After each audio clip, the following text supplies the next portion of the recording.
Coba bayangkan, kalau zaman Nabi Yusuf ada di zaman sekarang, pasti Nabi Yusuf dituding musyrik, Nabi Yakub dituding musyrik. Hanya langsung saja kepada Allah, gak boleh pakai sorban-sorban, gak boleh pakai apa itu gamis-gamis, itu syirik. Nah ini sempit ini pemikiran.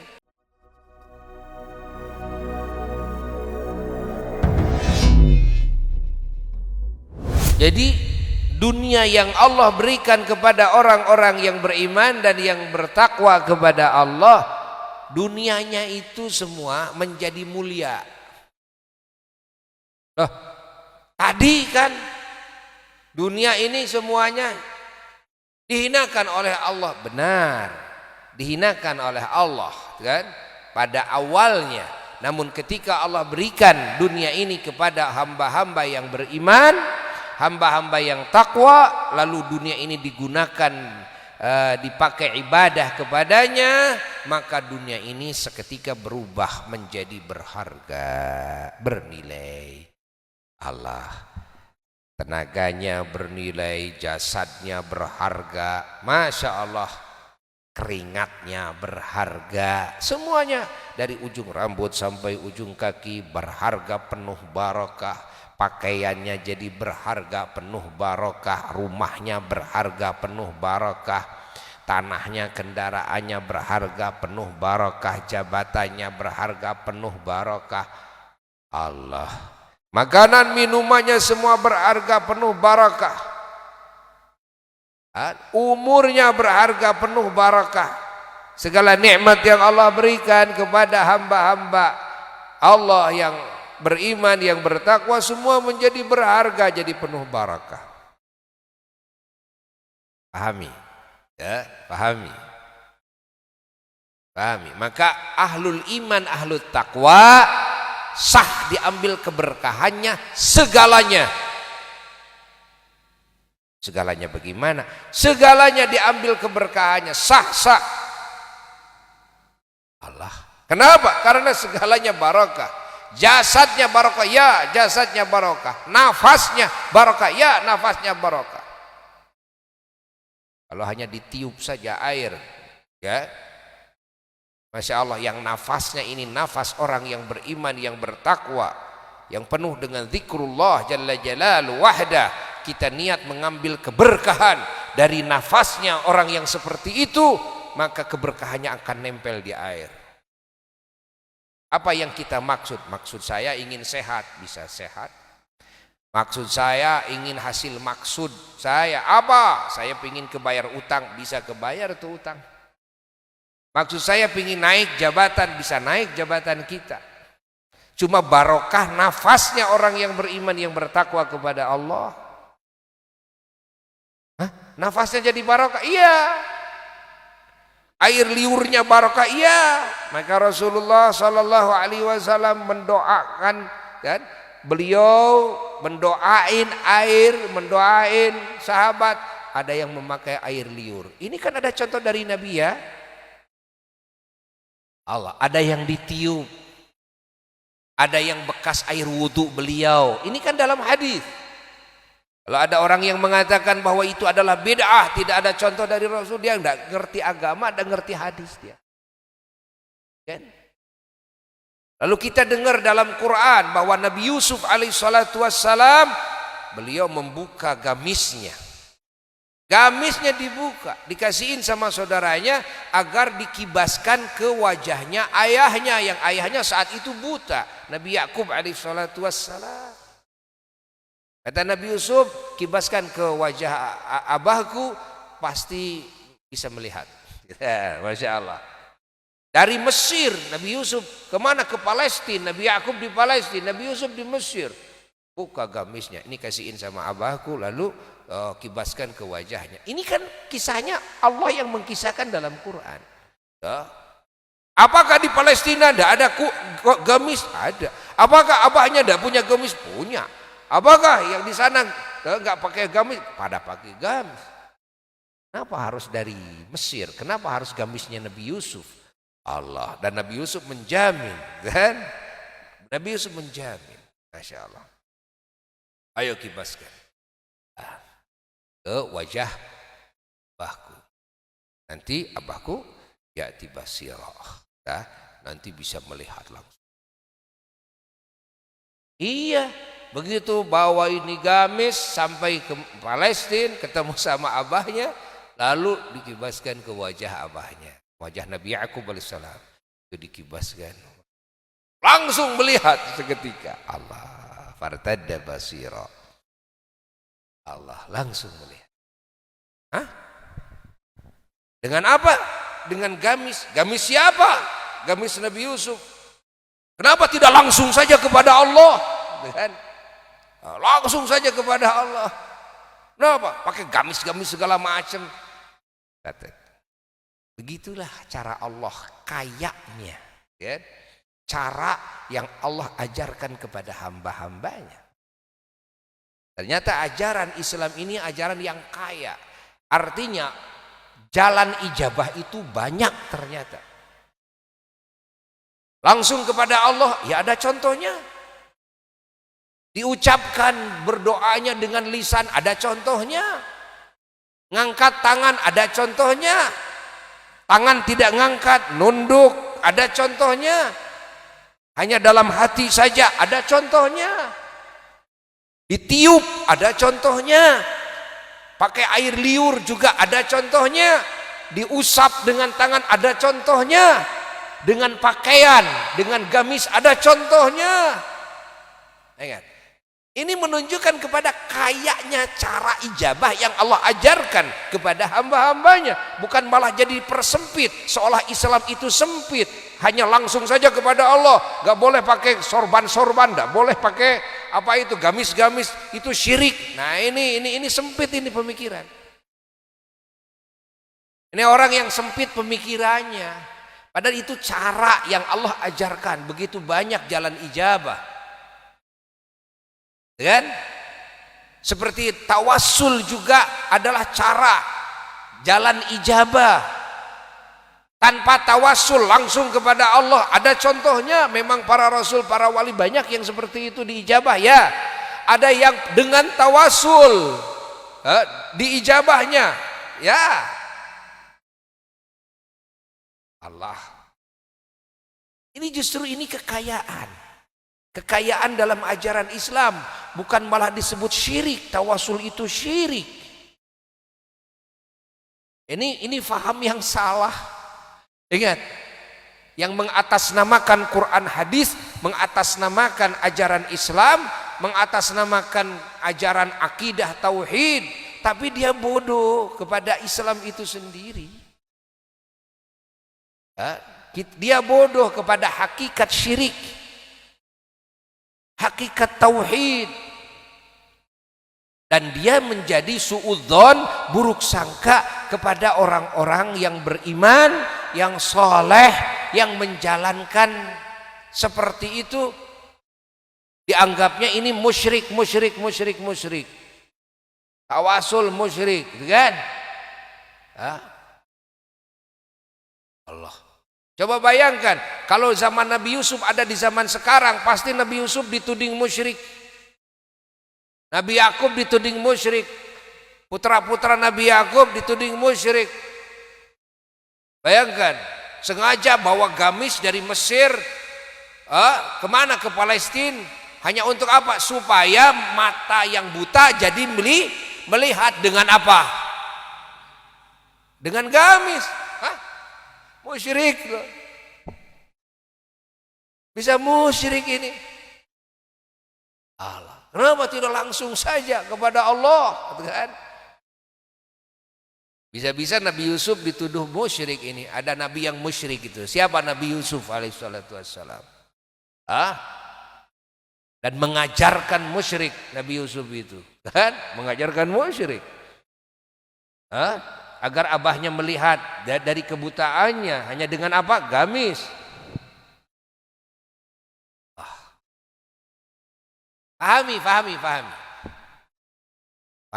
Ajaran yang benar ahli sunnah wal jamaah bukan seperti itu. Ajaran yang benar ahli sunnah wal jamaah adalah ajaran meyakini bahwa hakikat. Ingat. Apa?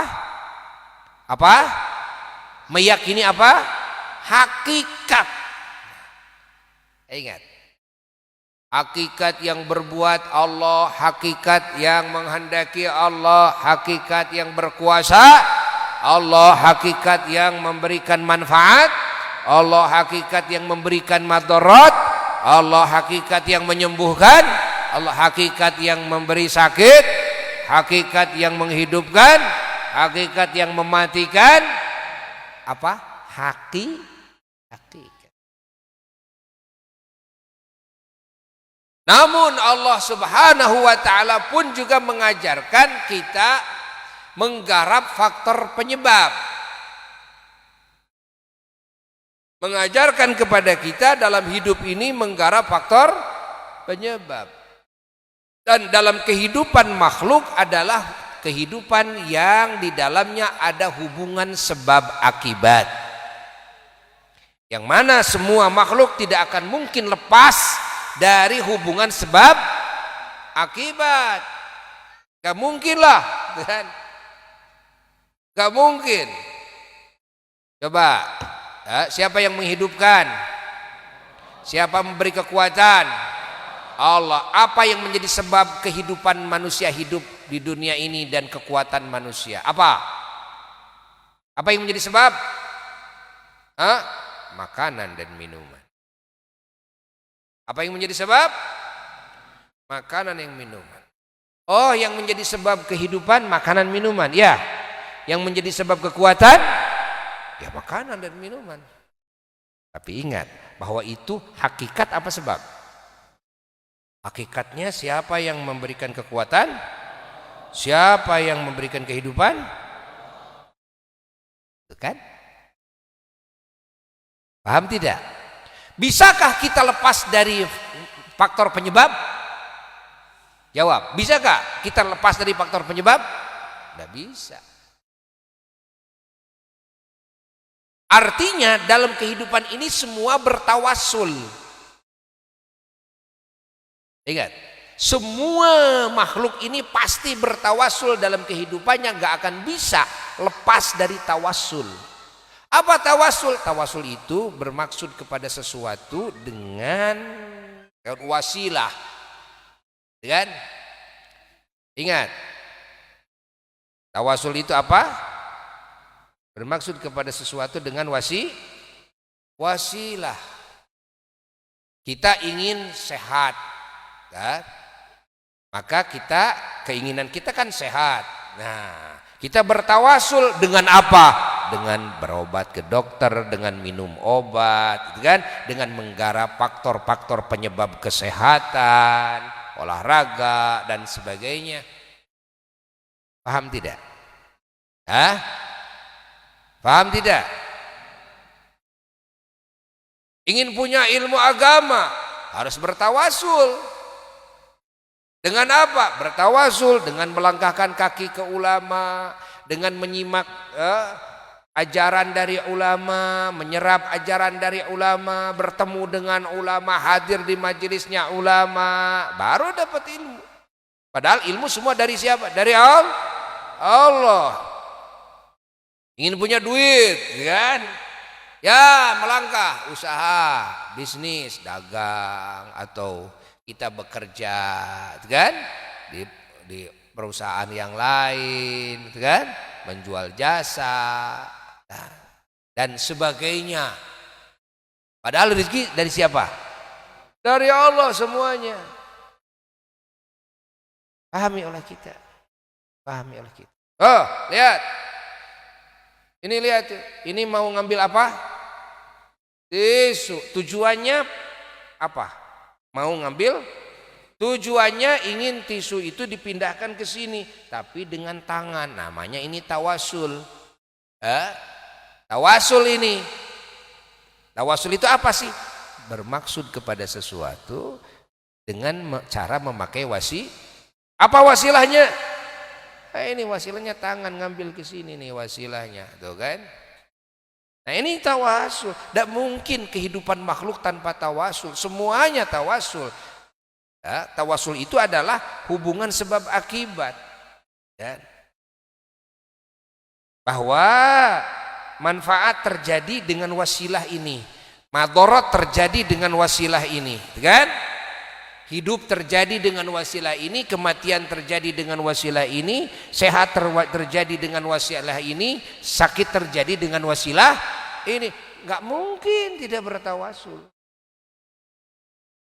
Masa kita mau kenyang, mau kuat kita langsung minta kepada Allah, karena Allah lah yang menguatkan, Allah yang menghidupkan. Ya Allah, ya Allah, ya Allah, enggak makan-makan, begitu? Hah? Gitu enggak? Enggak. Langsung saja kepada Allah. Kenapa pakai nasi-nasian? Siapa yang memberi manfaat? Siapa yang memberi madarat? Siapa yang memberi kekuatan? Siapa yang memberi kehidupan? Nasi apa Allah? Minta langsung kepada Allah. Gak usah makan-makan segala macam, gak usah minum. Hah? Ini ajaran bener gak atau salah? Salah total. Salah total. Bahwa ajaran Islam bukan menghilangkan tawasul, tapi ajaran Allah itu adalah, ingat, memberikan petunjuk kepada hati agar hati meyakini, mengetahui kepada hakikat. Ingat, tapi dalam praktek kehidupan agar tetap menggarap wasilah. Praktek kehidupan ini bertawasul, tapi hati, kan, meyakini pada hakikatnya Allah lah yang memberi kekuatan kepada saya, kehidupan kepada saya, bukan nasi. Walaupun dohirnya saya makan nasi, walaupun secara dohir saya kuat dengan nasi, tapi bukan nasi yang menguatkan saya pada hakikatnya. Hakikatnya yang menguatkan saya adalah Allah. Sebabnya yang menguatkan saya adalah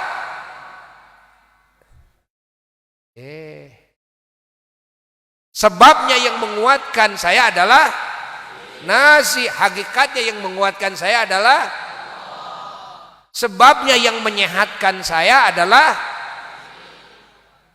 obat, Pak Dokter, ya. Tapi hakikat yang menyehatkan saya adalah hanya itu saja. Bukan mau merubah, gak boleh tawasul, bukan ajaran agama itu. Hanya itu saja. Paham tidak? Paham tidak? Kenapa jadi tiba-tiba ada pemikiran gak boleh minta tolong kepada selain Allah? Itu dari mana itu ajaran? Ya, bukan ajaran Islam itu, bukan ajaran Allah. Tidak boleh minta tolong ke selain Allah. Kalau begitu kamu nggak boleh makan. Hah? Kenapa nggak boleh minta tolong kepada selain Allah? Karena tidak ada yang mempunyai kekuasaan yang bisa menolong kecuali. Jadi kamu nggak boleh makan karena tidak ada yang bisa memberi kekuatan kehidupan kecuali Allah. Kenapa kamu makan? Kenapa kamu minum? Oh, catat oleh kita. Hah?